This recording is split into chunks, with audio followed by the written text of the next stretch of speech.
What's up, guys? It's Carrington, and in today's video you guys are catching me in the market's most underrated modern supercar, which is the McLaren GT. A lot of people really didn't consider this car in the market. One, probably because of the styling. Definitely looks a little bit more subdued in the McLaren lineup than everything else. But I'm here today to show you guys that this is probably the best option that you have out there for an entry-level modern supercar. And so we're going to go over some of the details, and I'll tell you exactly why I think that is.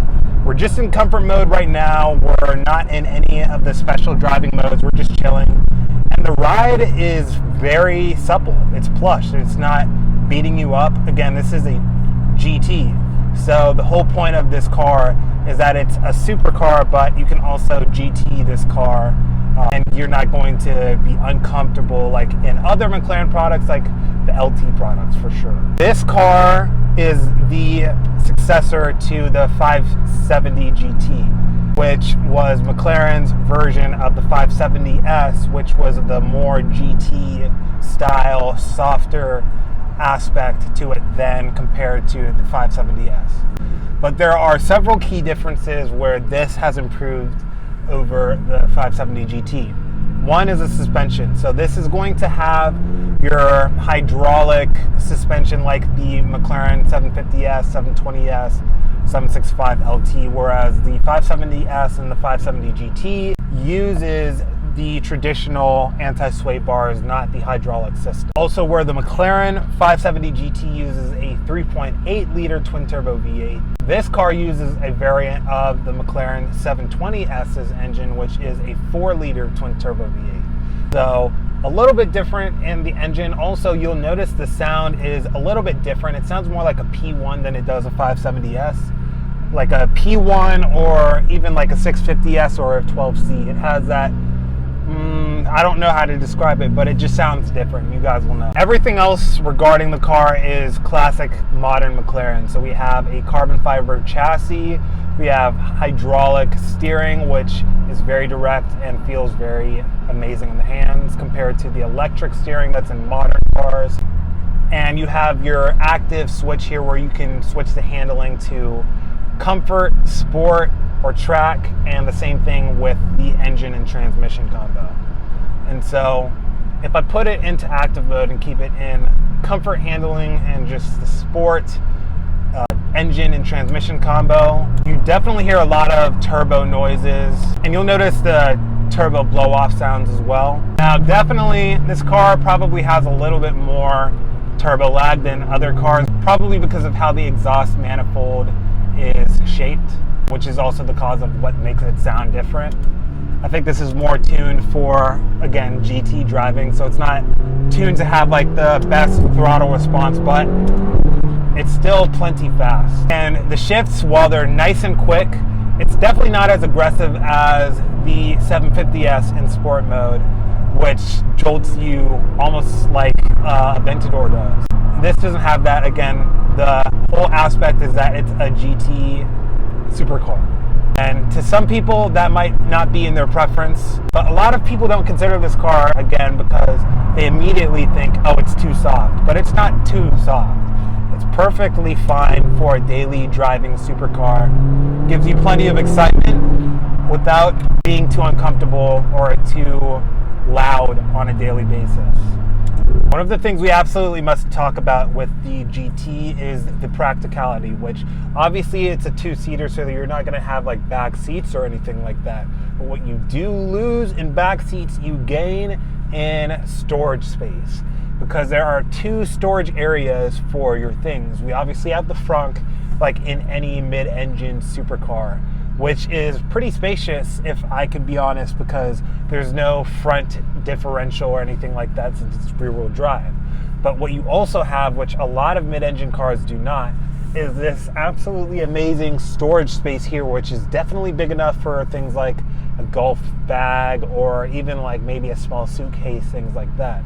So the ability to have two different storage compartments, while you might not want to personally drive this car every day, you certainly can do so if you want to. And it definitely is practical in that regard. Another thing to point out is The visibility on this car is extremely clear because you have all of these glass panels, a glass roof, you have windows back here, which oftentimes in mid-engine cars, this becomes obstructed, which there is a little bit of a blind spot, but comparative to everything else that's on the market, you can definitely see very well out of this car. Let's talk comparatively on the market. So you can find these used anywhere from like 130 to 140, 150.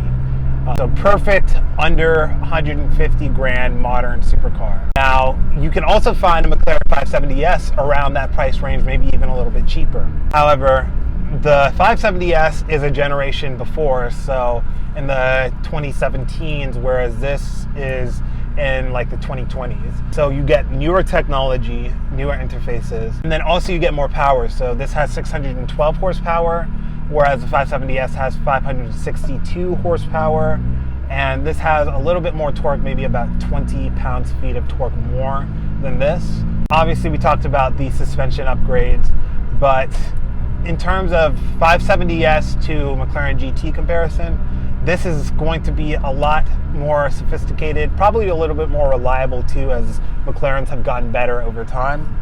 Now, in the comparison with, like, let's say Ferrari and Lamborghini, you're not going to find a Ferrari 458 or a 488 in this price range at all. You might find a 430, but again, we're going older and older in order to just meet this at the price range. If we go Lamborghini, you are hard pressed to find a 580-2, which is the rear-wheel drive base model Huracan for under 200 grand. You're really hard pressed to find a good condition one. And if you do, it's not going to be under 150 grand. So we have to go back to the LP 560-4 Gallardos to even be within the same price range whatsoever. So you're really not going to find any modern supercars that compare at this level when we're talking both price range and also performance capability. And so that's why I say the McLaren GT is definitely the most underrated modern supercar on the market. And obviously you have things like the Audi R8, but the Audi R8 is an Audi, and it also doesn't have the doors that go up like this. So yeah, in terms of ultimate, all out, you know, under 150 grand modern supercar, this is going to be your best bet in terms of bang for buck and value. Let's talk about this specific car right here. This has a metallic red outside paint job with black leather interior and white contrasted stitching, as you guys can see, with like a baseball stitching pattern on the actual seats. Alcantara headliner, metal paddles, no carbon interior options, but it's perfectly fine. This is a very nicely put together cabin. And you also get kind of like these diamond cut wheels, which are both black and polished on the outside of it. And so, yeah, this is a very safe color combination. Definitely bright with the color, but definitely safe. Interior is safe. It's gonna wear well. Yeah, this is here for sale at Washington Exotics if you guys are interested. And I've done more in-depth reviews on the driving dynamics of a McLaren in other videos. This is pretty much gonna be like 90% of that. So I'm not going to go super in depth into how this feels when you're driving it fast. Just kind of wanted to go over why I think this is a perfect option on the market for somebody who hasn't considered it. Anyways, guys, that's the video. Don't forget to subscribe and like these videos as I'm continuing to produce more and more. Until next time, guys.